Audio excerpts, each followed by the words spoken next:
Hi YouTube, welcome back to Smarter Practice. We're going to continue our technique series today, and we're going to talk about playing a good pianissimo. So the two enemies you have when playing a pianissimo is ghost notes. You don't play the note loudly enough to sound at all, or it sounds so inconsistent that it's disjointed with whatever else you've got going on. And the tension we sometimes accumulate when we're trying so carefully to be extra soft that we get really tight, and it's hard to overcome that. So we're going to do just a scale today. I think, I don't know, we'll use, it doesn't really matter which one. We'll use F major since that's where my 2 landed. We could use any key we wanted. And I'll demonstrate how to practice developing a really good pianissimo touch. First thing you have to realize is your instrument is yours. We can't all play on a 9-foot Steinway Model D. It would be lovely if we could, and that instrument would be more responsive than this one and most other instruments.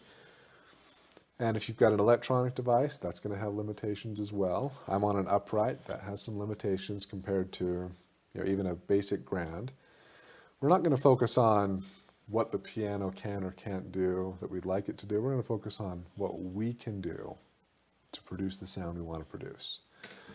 So, like I say, your 2 enemies in a very soft, delicate, light pianissimo touch are tension and ghost notes, not playing the note all the way down enough. The one thing that you control about how a key sounds is how fast the hammer is going when it hits the string.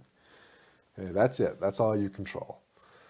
We can talk about arm weight all we want, and squeezing tone and voicing and things like that. A lot of that is useful metaphor, and we will certainly use it. But the one thing you can control, you're like those guys in that Mario video game. You're throwing hammers at a string. Somewhere around there, the hammer is released and it's traveling in free fall through the air towards the string. And the damper's been lifted, and once it hits the string, it rebounds and is caught by the other piece inside this Rube Goldberg machine we call a piano action. I bring that up to say, you can play a piano touch all the way down in the keys.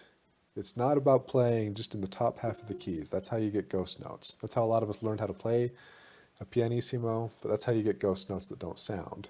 You need to be playing all the way down. And what you want to do is play all the way down, nice and softly. Feel the contact with the very bottom of the key bed, and then release the effort. So just rest there. A lot of the time we go in and then we don't release. So I like to think of it as go in and then soften. So you go in and soften,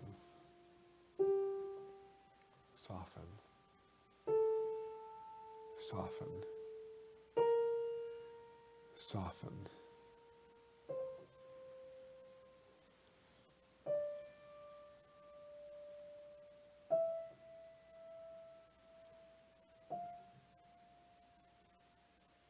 We'll come back down now.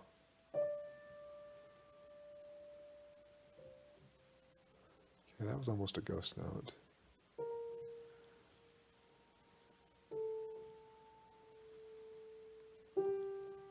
Okay, that one was almost too harsh. Okay, on the whole, not terrible. I've done better, but I think we can work with that. So the idea, you go all the way to the bottom of the key, you feel the contact with the bottom of the key bed, and then you release the effort. Now the other thing you can do in this, and I wish I had a grand piano to demonstrate it on. Unfortunately, an upright doesn't operate this way. What you can do is play a note and lift it slowly to find right where the hammer resets and the note can be struck again. I'm pretty sure on an upright like this, we don't have that double escapement mechanism that is on most grands. But if you've got a grand piano, or if you're performing on a grand piano, try this out. So go into the key, and then come up to just the point where the key can be struck again, and then strike it again. So you'll go into the key, come up and find where the action resets, and then strike it again. And notice if you can strike a little softer. And do the same thing we did before, where you'll go in and you'll soften. You'll make contact with the bottom of the key bed, and then you'll soften. So if I contact the bottom of the key bed, or I do it slowly, and then I soften. And I'm lifting my fingers just to show you a release of effort, a release of energy into the keyboard. Practice that. That will promote, one, the ability to play an expressive pianissimo, which is one of the most critical abilities of a pianist. Anyone can play loud, a child can play loud, but to be able to play soft, but with a singing tone that is delicate and really captures and doesn't tread on the mood of it. I mean, even just playing an F major scale, I almost feel like we're intruding on something very special that's taking place. And this is how you create that aura, that effect with the music that you play, with whatever you're playing. It's with that very soft, gentle piano and pianissimo touch. I don't use pedals to produce this. I have a half blow pedal on this piano. I don't use it for that. On a grand piano, if I'm playing on it that has an una corda pedal, I don't use it for that. That's a color controller and a timbre controller, not a volume controller.